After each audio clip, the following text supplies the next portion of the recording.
আর দেখেন ইলিশা থেকে ঢাকায় প্রবেশ করতেছে গ্রিন লাইন। তো গ্রিন লাইনের ওই যে বাহিরে সামনেও বেশ কিছু যাত্রী আছে, ভরপুর গাড়ি।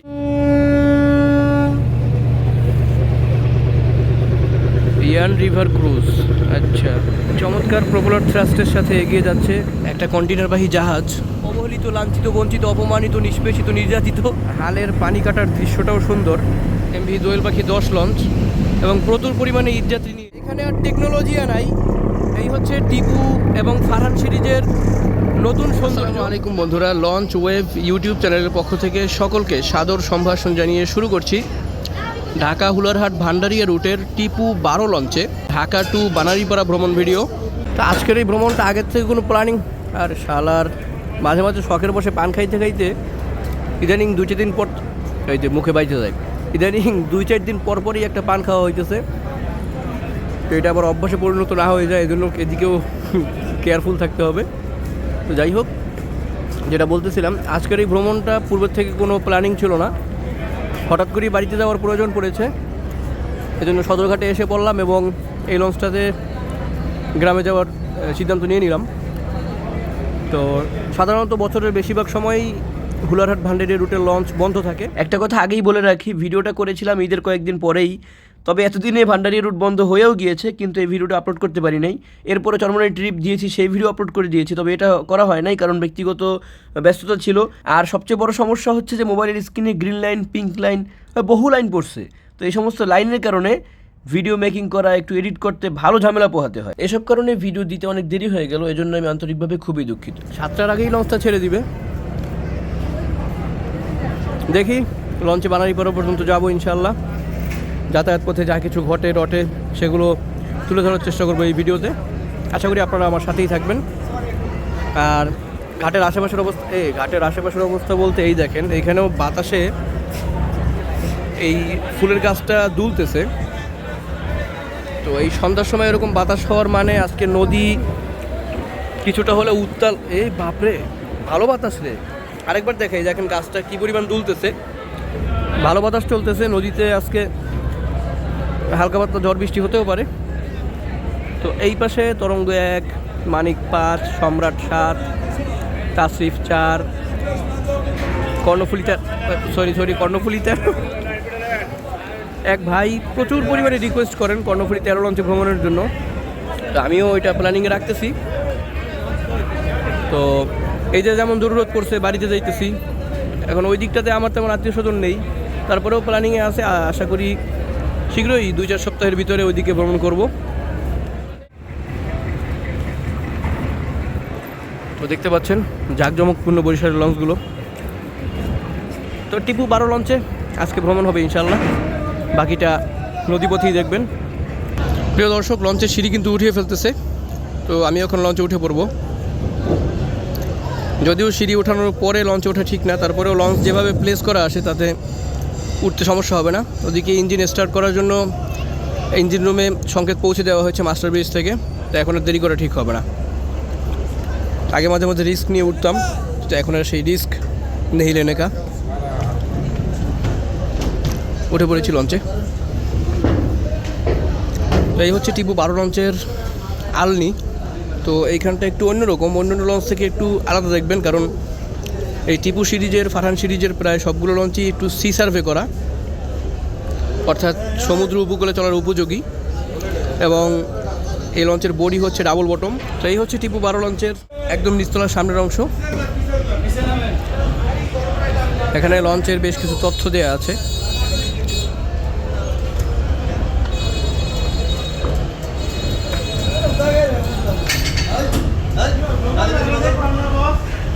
প্রথম শ্রেণী উপরে, টিকিট হাতে নিয়ে আসুন। এই জায়গাটা হচ্ছে 3য় শ্রেণী, অর্থাৎ ডেক শ্রেণীর জন্য নিচতলা। তো দেখতেই পাচ্ছেন ঈদ পরবর্তী সময়ে গ্রামে যাওয়ার জন্য মানুষ খুবই কম, যদিও ঢাকায় আসার জন্য বেশ কিছু মানুষ দেখতে পাবেন, তবে গ্রামে যাওয়ার মানুষের সংখ্যা একদমই কম। তো যাত্রী নেই বললেই চলে। হাতে গোনা নিচতলায় কয়জন, এখানে 10-12 জন হইতে পারে। এই হচ্ছে 2য় তলা যাওয়ার সিঁড়ি। তো চলে আসলাম লঞ্চের 2য় তলায়, ফ্রন্ট সাইডে। এবং এখান থেকে দেখতে পাচ্ছেন সার্চ লাইট। আর এই জায়গাটাতে বেশ কিছু লাল নীল আলোকসজ্জা, বাতি জ্বলতেছে, নিপতেছে। তো এখানেই সম্ভবত এই লঞ্চের নামাজের স্থান। এই যে নামাজের জন্য কিছু কার্পেট রয়েছে, ময়লার ডাস্টবিন এবং ময়লার আবার ডাস্টবিন। হ্যাঁ রে, ডাস্টবিন বললেই তো হয়। এটা সম্ভবত দ্বিতীয় তলার সর্বশেষ কেবিন, সিঙ্গেল 216। তার মানে 2 তলায় মনে হয় 16টা কেবিন আছে। এখানে একটা সিঙ্ক, একটা বেসিন, আয়না এবং টয়লেট, মোটামুটি পরিষ্কার পরিচ্ছন্ন। এখানে হচ্ছে কেবিন নং 211, কি ভিআইপি না সিআইপি জানি না, কন্ট্রোল রুম। এখানেও টয়লেট। হ্যাঁ, দ্বিতীয় তলায় কেবিন হচ্ছে মোট 16টা। আর এইখান থেকে তৃতীয় তলা যাওয়ার সিঁড়ি। আমরা উল্টো পাশ থেকে কেবিন দেখেছি, কেবিন দেখার দরকার ছিল এই পাশ থেকে। এই যে দেখেন 201 নম্বর। তো এবার চলে যাচ্ছি তৃতীয় তলায়। এই যে তৃতীয় তলার ডান পাশের করিডোর, আর এইদিকে মাস্টার ব্রিজ। তো মাস্টার ব্রিজের পরবর্তীতেই হচ্ছে 3 তলার প্রথম কেবিন, এই যে সিঙ্গেল 103। এবার চলে আসলাম মাস্টার ব্রিজে। এই যে রশি দেখতে পাচ্ছেন, এই রশির মাধ্যমে যে লঞ্চের সার্চ লাইটটা আছে সেটাকে কন্ট্রোল করা হয়। এই যে একটা ডান্ডা, এই ডান্ডার 2 পাশে রশি লাগানো। ডান পাশে রশিটা টান দিলে সার্চ লাইটটা ডান পাশে ঘুরে, আর বাম পাশেরটা টান দিলে সার্চ লাইটটা বাম পাশে ঘুরে। আর এখানে হর্ন, মাইক আর পতাকা। এই জেনারা হচ্ছেন লঞ্চের মাস্টার 2 জন। ঠিক 6টা 50 মিনিটে টিপু 12 সদরঘাট থেকে হুলারহাট ভান্ডারির উদ্দেশ্যে ব্যাক গিয়ার দিল। ওয়াও, হর্নটা তো সেরকম, কানে লেগেও লাগে না। তো মাস্টার সাহেবরা বাইরে বসে নির্দেশনা দিচ্ছেন কিভাবে কি করতে হবে, এবং ড্রাইভার সাহেব অর্থাৎ সুকানি তিনি ভেতর থেকে লঞ্চটাকে পরিচালনা করছেন। তো ভিতরের ইকুইপমেন্টগুলোও আজকে একটু দেখানোর চেষ্টা করবো ইনশাআল্লাহ। এদিকে আছে তরঙ্গ 1 লঞ্চ। তো লঞ্চটাকে একটু ঘুরে ঘাট থেকে বেরিয়ে যেতে হচ্ছে, কারণ আরে বাপরে, কারণ এই পাশে হচ্ছে ফারহান 7 লঞ্চের পেছনের অংশ, এখানে ধাক্কা খাওয়ার সম্ভাবনা হতে পারে।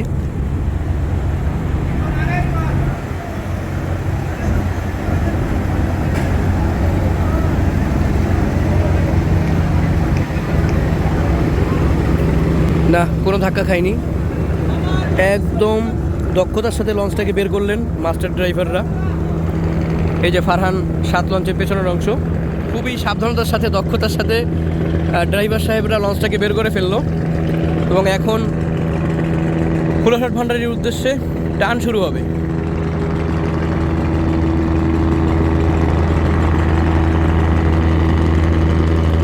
তো বলতে পারেন রাতের ট্রিপে ঢাকার সবগুলো লঞ্চের আগেই ছেড়ে দিল এই লঞ্চটা। পারাবত 11-র সাইলেন্সার ফানেলটাকেও যে সুন্দর করে সাজিয়েছে, মাথা নষ্ট। তো 3 তলার কেবিন করিডোরটাও এখনই ভিডিও নিয়ে নিচ্ছি, কারণ একটু পরে লাইট বন্ধ হয়ে যেতে পারে।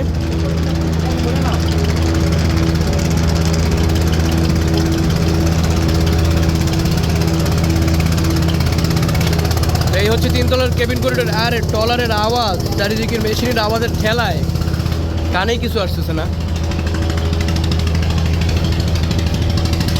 এই হচ্ছে 3 তলার পিছনের অংশ। এখানে কি এটা? আচ্ছা, এটা সম্ভবত ভিআইপি জোন হতে পারে। VIP 1, VIP 2। আচ্ছা, এর সাথে 2টা ভিআইপি কেবিন। এখানে যেভাবে ভিআইপি কেবিন দিয়েছে তাতে কেবিনের সাথে তো অ্যাটাচড বারান্দাও থাকতে পারে। এটাতে মনে হয় আছে, হ্যাঁ এটাতে আছে, একটাতে আছে, তবে আরেকটাতে নেই।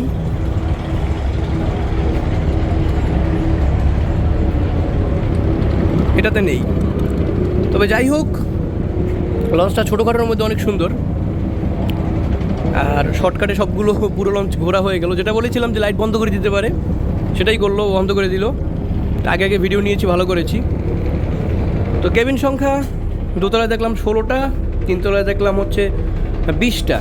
16 আর 20 36, আর ভিআইপি 2টা 38। মাত্র 38টা কেবিন, ছোট্টখাট্টো লঞ্চ বলে কথা। এদিকে রূপসা জাহাজ, এটা হাতিয়ার উদ্দেশ্যে ছেড়ে দেওয়ার জন্য অপেক্ষা করতেছে। তো সরকারি জাহাজ হিসেবে লঞ্চটা, মানে জাহাজটা, লঞ্চ বলবো না জাহাজ বলবো, দেখতে জাহাজের মতো কিন্তু লঞ্চের সার্ভিস দিচ্ছে। যাই হোক, জাহাজ লঞ্চ জাঞ্চ জাঞ্চ বললে খারাপ হয় না। তো এই জাঞ্চটা হাতিয়ার অলচিরের উদ্দেশ্যে ছেড়ে যায় এবং অত্যন্ত দ্রুতগামী। তো জাহাজ হিসেবে খুবই চমৎকার এটা। এদিকে যে লঞ্চের উপরে আমি খুবই খেপা, দোয়েল পাখি 1 লঞ্চ। তো সেই দোয়েল পাখি 1 লঞ্চের উপরে অনেক আগে খেপে গিয়েছিলাম। সেই লঞ্চটা ইলিশা থেকে যাত্রী নিয়ে এসেছে। তো আজকে ওই যে ফিরতি ট্রিপে যাত্রী আসবে সব, এই ট্রিপে যাত্রী না থাকারই কথা। তো সেই হিসেবে অল্প কিছু যাত্রী আছে, 2-1 রোগী আছে এই, আর বাকি পুরো লঞ্চ খালি। তো খালি লঞ্চে ভ্রমণ করার একটা এক্সপিরিয়েন্স হবে আজকে। তো এবার চলে আসলাম একদম 2য় তলার পিছনের অংশে। এখানে কয়েকটা স্টাফ কেবিন আছে, আর এই যে 2 তলার, 3য় তলার পেছনের অংশে। আর এখান থেকে 2 তলার নামার সিঁড়ি। আগে একটু দোতলায় দেখে আসি কি অবস্থা। লঞ্চের দোতলায় আছে বিশাল ডেক, দেখেন কত বড় ডেক। এবং এই ডেক থেকে নিচে ডাইরেক্ট টয়লেটে নামার জন্য পিছনেও একটা সিঁড়ি দেওয়া আছে।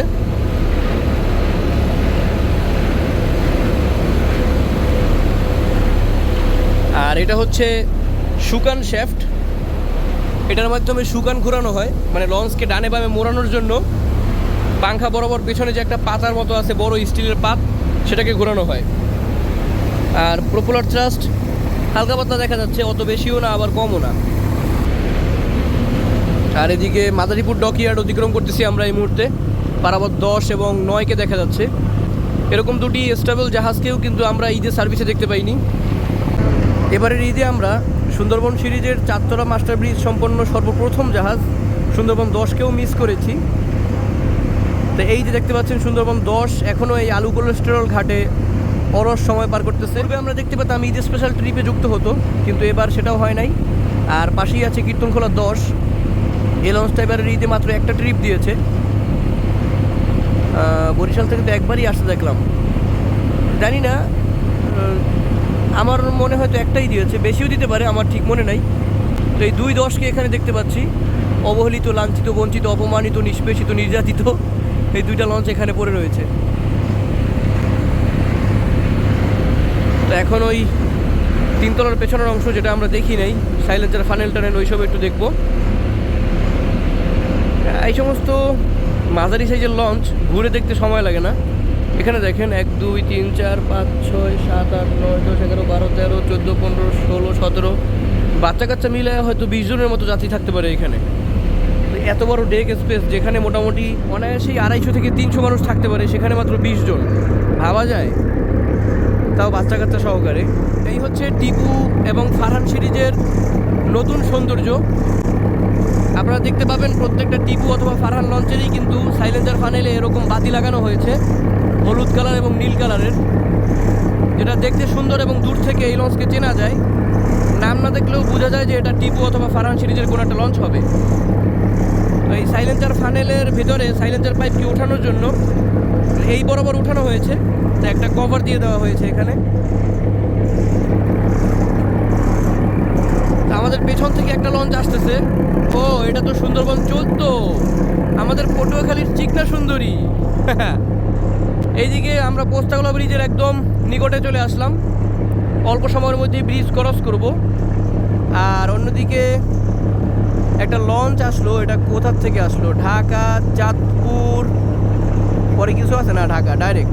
সোনারতরী 2 লঞ্চ, ঢাকা, চাঁদপুর, ঢাকা।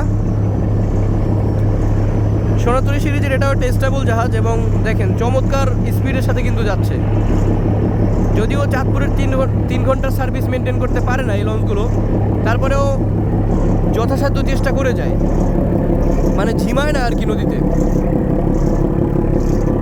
আর এখানে আর টেকনোলজি নাই, এই লঞ্চকে এখনও হুইলের মাধ্যমে ঘোরানো হয়, যেহেতু মাঝারি ছোট সাইজের লঞ্চ, সেই কারণে এখানে আর হাইড্রোলিক না লাগিয়ে বরঞ্চ এখনও সেই আগের নিয়মে সুকানি রুমে হুইল রয়েছে, আর এই শিকলের মাধ্যমে সুকানকে ঘোরানো হয় সেই হুইল ঘুরিয়ে ঘুরিয়ে। আর এই হচ্ছে পোস্তগোলা, দূর ছাতা, এই হচ্ছে পোস্তগোলা ব্রিজ। আমরা ব্রিজের নিচ থেকে খুব তাড়াতাড়ি অতিক্রম করলাম।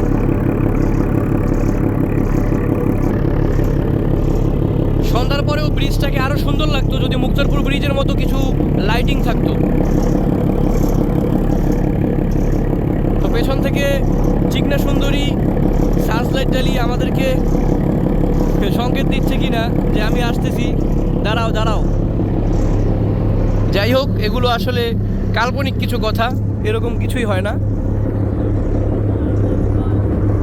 আর আকাশ আজকে কিছুটা মেঘলা, তো হতে পারে যে রাতে ঝড় বৃষ্টি কিছু হবে, এবং বেশ কয়েকদিন যাবৎ একটু হচ্ছে, মানে বৃষ্টি বৃষ্টি একটা ভাব দেখা যাচ্ছে।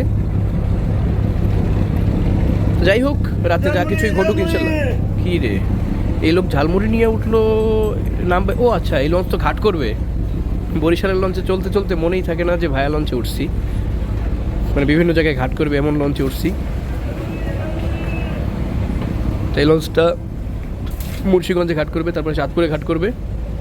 তো সেই হিসেবে সামনে থেকেও কিছু যাত্রী ওঠার সম্ভাবনা রয়েছে। প্রিয় দর্শক, চলে আসছে পটুয়াখালীর চিকনা সুন্দরী, মানে সুন্দরবন 14। তো এটাকে চিকনা সুন্দরী বলি বলে যারা এটাকে পছন্দ করেন তারা আবার রাগ করেন না, কারণ হচ্ছে লঞ্চটাকে একটু অতিরিক্ত লেভেলের চিকুন করে তৈরি করা হয়েছে। একটা 4 তলা মাস্টার ব্রিজ সম্পন্ন লঞ্চকে এত চিকুন করে এত উচ্চতায় পৌঁছে দেওয়াটা একদমই ঠিক হয় নাই। এটাকে উচিত ছিল আর একটু চওড়া করা, যেমন সুন্দরবন 10 লঞ্চ বলেন, সুন্দরবন 16 বলেন, কত চওড়া একটা লঞ্চ এবং 3 তলা হিসেবে পারফেক্ট। তবে এরকম চিকুন করে 3 তলা বানানোর কারণে এটা কিন্তু হালকা বাতাসি রোলিং করবে, এবং এটা মানে ঝুঁকিপূর্ণ বলতে পারেন এক কথায়। একটু বেশি পরিমাণে ঝড় তুফান হলে কাত হয়ে পড়ে যেতে পারে, এরকম সম্ভাবনাও আছে। তো এই লঞ্চটা ফার্স্ট ট্রিপে এসেছে এবং সামনে ফতুল্লা ঘাটও করবে, তো তার আগেই আমাদেরকে ওভারটেক করে দিচ্ছে।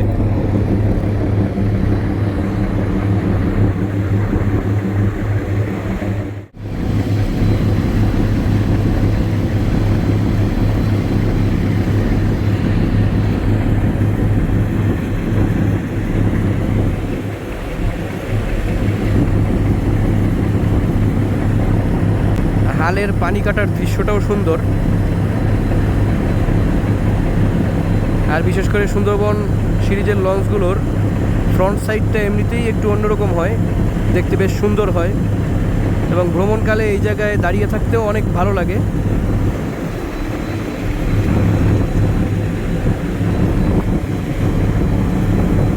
দেখতেই পাচ্ছেন চমৎকারভাবে পানি কেটে এগিয়ে যাচ্ছে সুন্দরবন 14।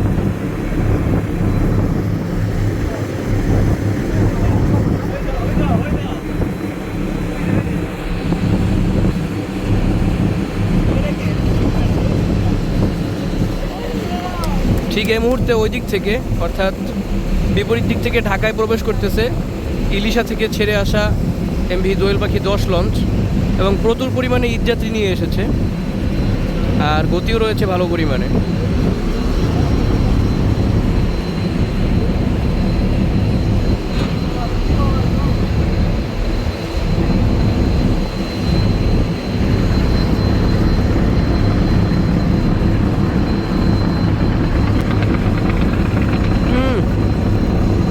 উইচাই ইঞ্জিনের ঠাক ঠাক ঠাক ঠাক আওয়াজ শোনা যায় দূর থেকেও দোয়েল পাখি 10-এর। তো যেহেতু ওভারটেক প্রায় হয়ে গেল, আমি এখন সামনের থেকে ভিডিও করব, পেছন থেকে ভিডিও নেওয়ার চেয়ে এখন সামনে যাওয়াটাই ভালো হবে। আর আমরা এই মুহূর্তে কন্টেইনার টার্মিনাল অতিক্রম করতেছি। একটা কন্টেইনারবাহী জাহাজ এসেছিল কন্টেইনার নামাতে, এবং এই জাহাজটাকেও খালাস করা হয়েছে। দেখেন কন্টেইনারগুলোকে নামিয়ে নেওয়া হয়েছে।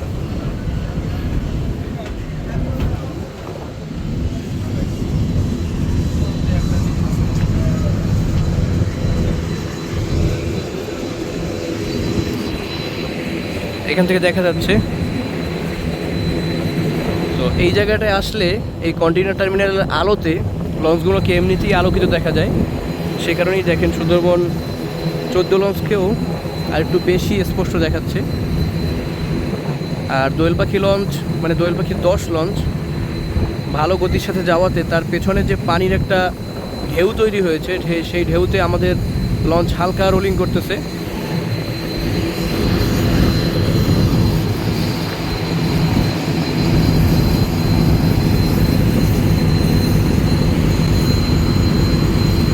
ওভারটেক করতে করতে লঞ্চটা আমাদের কাছে চলে আসলো।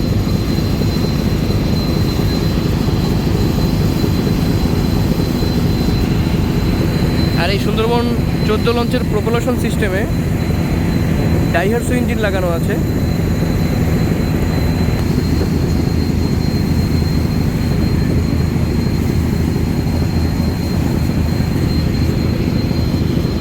ওভারটেকের শেষ মুহূর্তে একদম কাছে চলে আসলো, এখন আবার দূরে চলে যাচ্ছে।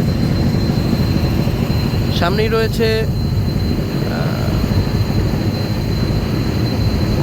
রয়েছে বুড়িগঙ্গা পাগলা রেল সেতু। এই লঞ্চটার ওভারটেকিংয়ে তার ডাইহারসু ইঞ্জিনের আওয়াজও আপনারা শুনতে পাচ্ছেন।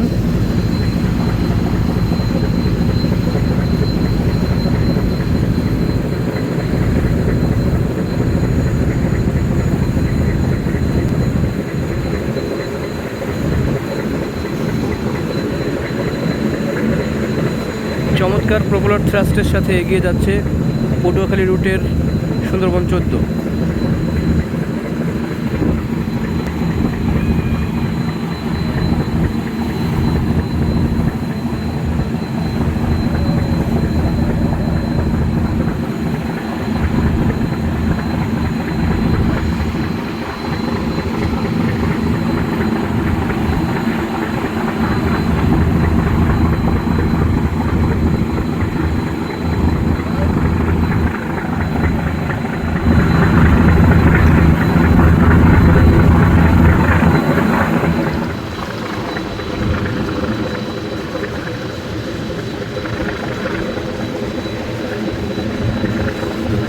এই লঞ্চটা আমাদেরকে ওভারটেক করে ফেললেও এখন গিয়ে সে ফতুল্লায় ঘাট ধরবে।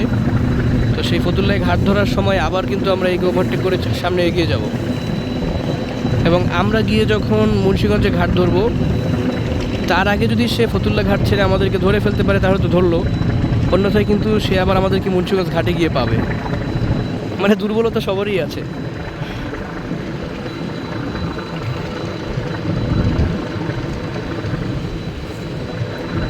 তো আকাশ মেঘলা মেঘলা ছিল যখন লঞ্চ ছাড়ছিল আমাদের। তো এই মুহূর্তে দেখেন আকাশে কিন্তু চাঁদ দেখা যাচ্ছে, আকাশে বড়সড় একটা চাঁদ, এবং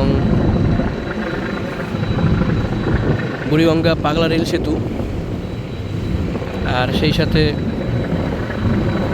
সুন্দরবন 14 আমাদেরকে ওভারটেক করে এগিয়ে চলা, সব মিলিয়ে চমৎকার একটা মোমেন্ট।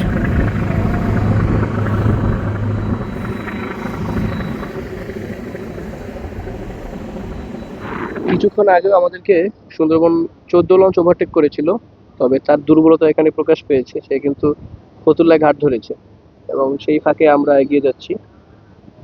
আর এই যে ফতুল্লা ঘাট, বেশ কিছু যাত্রী এখানে অপেক্ষা করতেছে লঞ্চের। এই সুন্দরবন 14 লঞ্চের পরেও এদের এই ঘাটে পটুয়াখালীর উদ্দেশ্যে ছেড়ে আসা পূবালী 5 লঞ্চ ঘাট করবে পূবালী 12 প্রক্সিতে। এখন আমরা ফতুল্লা আচ্ছা, একটাই দিতে হর্ন। ও, সামনের এই লোকটাকে সরানোর জন্য একটা হর্ন দিতে হলো। আমরা এখন ফতুল্লা টার্নিং অতিক্রম করতেছি। দূর থেকে তো বুঝতেই পারতেছি না যে এটা কি আসলো, এখনো বুঝতে। আচ্ছা, এটা ট্যুরিস্ট ভেসেল।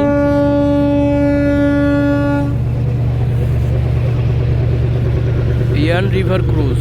আচ্ছা, ওই সুন্দরবনের ট্যুরিস্ট ভেসেল, সম্ভবত ঢাকায় কোনো কারণে এসেছে।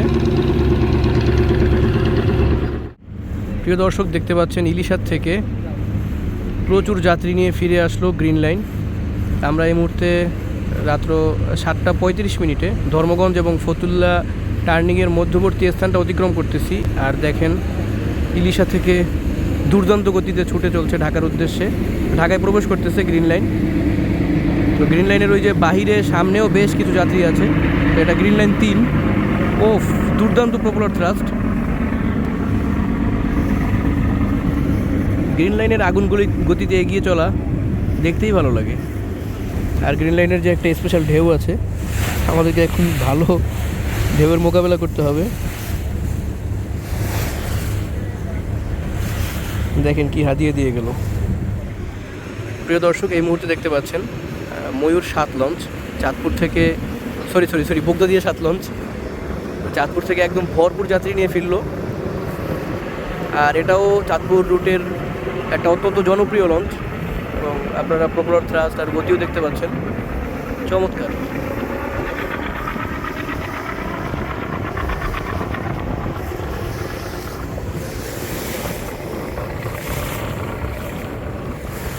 লঞ্চ যেটাই যায় আমাদেরকে একটু হাতিয়ে দিয়ে যায় ঢেউ। এদিকে ভোলার থেকে আসলো গাড়ি বহর নিয়ে কার্নিভাল ওয়েব, এই রোপেক্স ফেরি।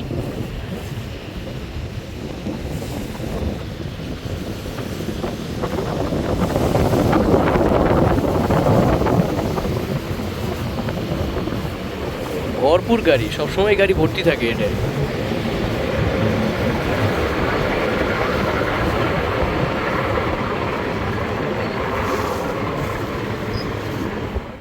দর্শক, এর আগে যেদিন আমরা ঢাকায় এসেছিলাম গত শুক্রবার সকালে, তখন কিন্তু এই বাতিগুলো বন্ধ হয়ে গিয়েছিল।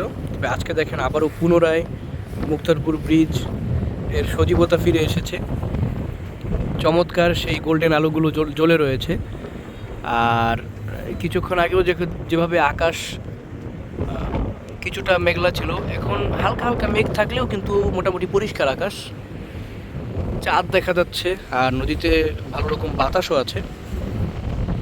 তো এই মুহূর্তে আমরা মুক্তারপুর ব্রিজ অতিক্রম করতেছি, আর হয়তো অল্প সময়ের মধ্যেই 5-7 মিনিটের মধ্যেই আমরা মুন্সিগঞ্জ ঘাটে চলে যাব এবং এই লঞ্চ মুন্সিগঞ্জ ঘাটে বার্থিং করবে যাত্রী ওঠানোর জন্য। আর এই যে চমৎকার মুক্তারপুর ব্রিজের সৌন্দর্য কিছুটা হলেও নষ্ট হয়েছে এই পিলারের এই অংশটা ভেঙে। তো যারা সড়ক বিভাগে রয়েছেন, বাংলাদেশ সড়ক ও সেতু বিভাগে রয়েছেন, আপনাদেরকে আবেদন জানাচ্ছি। এই জানি না আবেদন আপনাদের কাছে জানি না এই আবেদন আপনাদের পর্যন্ত পৌঁছাবে কি না, তবে এই ব্রিজের এই অংশটা একটু ঠিক করাটা দরকার, অন্যথায় ব্রিজের সৌন্দর্য নষ্ট হয়ে যাচ্ছে। এই জায়গাটা ঠিক করে দিলে ঢাকায় প্রবেশের যে এই সেতুটা, নজরকাড়া সেতুটার সৌন্দর্য আবারও পুনরায় ফিরে পাবে। দর্শক, চলে আসলাম মুন্সিগঞ্জ লঞ্চ ঘাটে। 6:50-এ সদরঘাট থেকে ছেড়েছিলাম, আর এখন 8:24 বাজে। প্রায় 1 ঘন্টা 40 মিনিট সময় লেগেছে এই মুক্তারপুর অথবা মুন্সিগঞ্জ ঘাটে আসতে।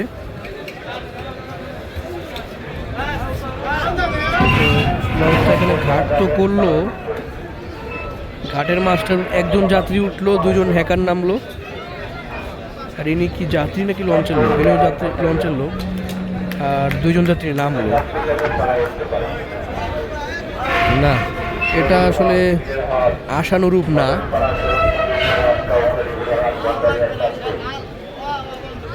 মাত্র 1জন যাত্রী উঠেছে, 2জন যাত্রী নেমেছে, বাস, আর 2টা হ্যাকার নেমেছে, শেষ। তো ওঠার চাইতে নামছেই বেশি। লস, পুরাই লস প্রজেক্ট। ঘাটের মাস্টারও নেমে গিয়েছে, ওস্তাদ ব্যাগার।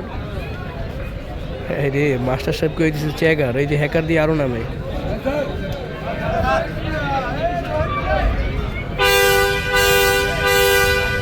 এই ঘাট করার জন্য যতটুকু তেল খরচ হয়েছে, ব্যাক গিয়ার দেওয়া, ঘাটে এসে থামা, এই থামতে যতটুকু খরচ হয়েছে সেই খরচটাও উঠবে না। মাত্র একটা যাত্রী, কি আশ্চর্য! কীভাবে টিকবে এই রুট? তো এই হচ্ছে মুন্সিগঞ্জের ঘাটের আশপাশ। দেখতে পাচ্ছেন এই জায়গাটায় রিভার ভিউ কয়েকটা রেস্টুরেন্ট অথবা চমৎকার একটা নৌকা, এবং এখানে দোতলায় বসে, ভিতরে বসে কফি বা কি পাওয়া যায় সেটা আমি জানি না, এই জায়গায় আসিনি। তো এই জায়গায় একদিন আসার চিন্তাভাবনা আছে। রাতের বেলাটাই বেস্ট হবে, আসবে ইনশাল্লাহ একদিন।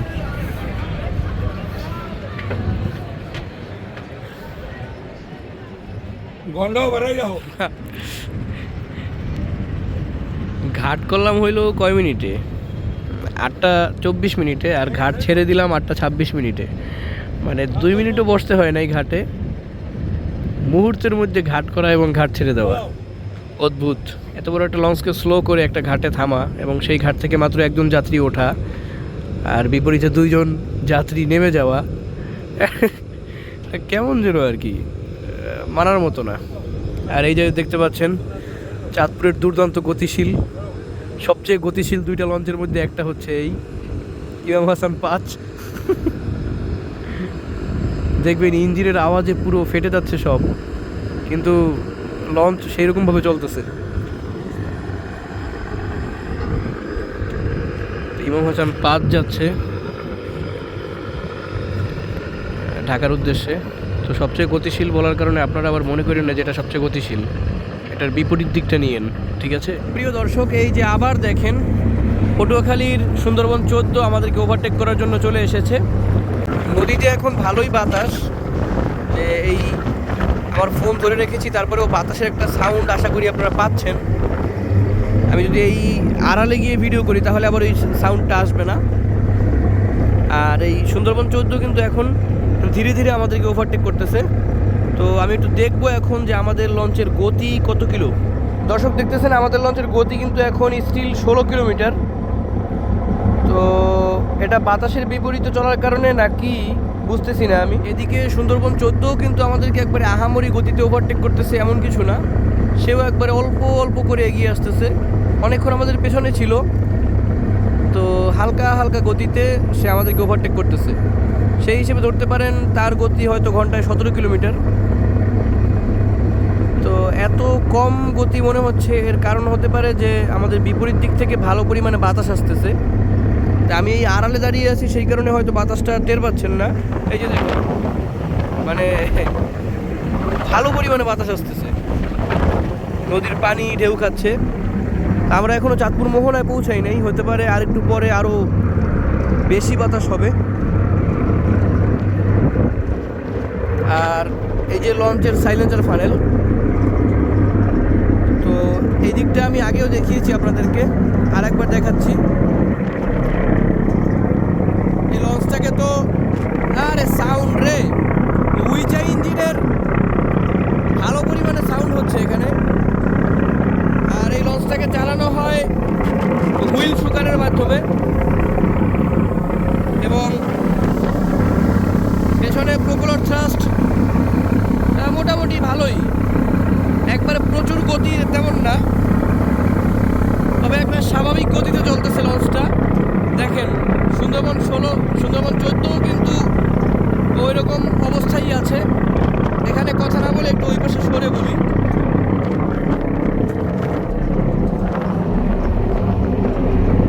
আমরা একটু ইঞ্জিন রুমে যেতে পারি, চলেন একটু ইঞ্জিন রুমে গিয়ে দেখে আসি কি অবস্থা। ওই দিকটাই খালি বাকি আছে যাওয়া।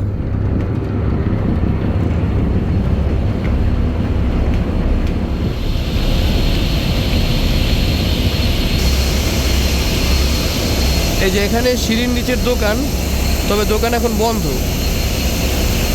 হয়তো যাত্রী কম এসেছে, দোকানে বেচা কিনা হবে না সেজন্য বন্ধ হতে পারে। তবে চায়ের ক্যান্টিন খোলা আছে, দুই একজন হয়তো চা খাইতেও পারে। তো এখন আমরা ইঞ্জিনগুলো একটু দেখবো। দেখছেন চায়না উইচাই ব্র্যান্ডের 550 হর্স পাওয়ারের ইঞ্জিন লাগানো আছে। এটা হচ্ছে বাম পাশেরটা, আর ওই পাশে দেখতে পাচ্ছেন ডান পাশেরটা। এই দুইটা ইঞ্জিনের মাধ্যমে লঞ্চটা সার্ভিস দিয়ে থাকে। তো দুইটা ইঞ্জিন একই মডেলের, উইচাই চায়না 550 হর্স পাওয়ার, এবং এর সর্বোচ্চ আরপিএম রেট হচ্ছে 1200। তবে ইঞ্জিন দুটি ভালোই পুরনো হয়েছে, সম্ভবত 2015-16 দিকের মডেল হতে পারে। এই যে আমরা একবারে ডান পাশেরটা উপর থেকে দেখাচ্ছি, দেখেন সিলিন্ডার সংখ্যা 6টি, এবং ইঞ্জিনটা ঘুরতেছে মোটামুটি ভালোই, আর প্রচণ্ড আওয়াজ হচ্ছে। তবে এই যে এখানে যে আমরা দেখবো আরপিএম রেট কত, সেই আরপিএমের মিটারটাই এখানে নাই। মাঝখানে দেখেন বড় ছিদ্র, এটাই মূলত ইঞ্জিনের আরপিএম দেখায়, কিন্তু মিটার কেন খুলে রাখছে জানি না। আর সাধারণত নতুন উইচাই ইঞ্জিনের ডিজিটাল মিটার লাগানো থাকে, কিন্তু এটা যেহেতু মোটামুটি পুরনো হয়েছে, তো এটাই ওই অ্যানালগ মিটারেই লাগানো আছে এখনও, যদিও খুলে ফেলাইছে। আর এদিকে দেখতে পাচ্ছেন পাম্পের বেশ কয়েকটা সিলিন্ডার, এগুলোর মানে ভিতরে বাতাস থাকে, ওই বাতাসের প্রেশার ইঞ্জিনকে স্টার্ট করা হয়। আর কর্নারে দেখতে পেলেন একটা জেনারেটর। এটা লঞ্চ যেহেতু মাঝারি ছোটো সাইজের, যার কারণে এর জেনারেটরের সাইজও ছোটো। এই যে আরেকটা। দর্শক আবার চলে আসলাম মাস্টার ব্রিজে। তো তবে ভালো পরিমাণে বাতাস হচ্ছে। আর এরকম বাতাস হইলে আবার এই ভিডিওর কোয়ালিটিতে মানে সাউন্ড কোয়ালিটিতে মারাত্মক ডিস্টার্ব হয়। দেখতে পাচ্ছেন এই মুহূর্তে কিন্তু সুন্দরবন 14 আমাদেরকে প্রায় ওভারটেক করে ফেলেছে। তো ইঞ্জিন রুম যেটা দেখাইলাম কেমন মানদাতা আমলের বা লাগতেছে আর কি। মানে আধুনিকতার ছোঁয়া ইঞ্জিন রুমে খুবই কম। ক্লিয়ার হবে, লঞ্চ যেহেতু সার্ভিসে থাকে না সবসময়, তো ইঞ্জিন রুমের অবস্থা ওরকম হওয়াটাই স্বাভাবিক।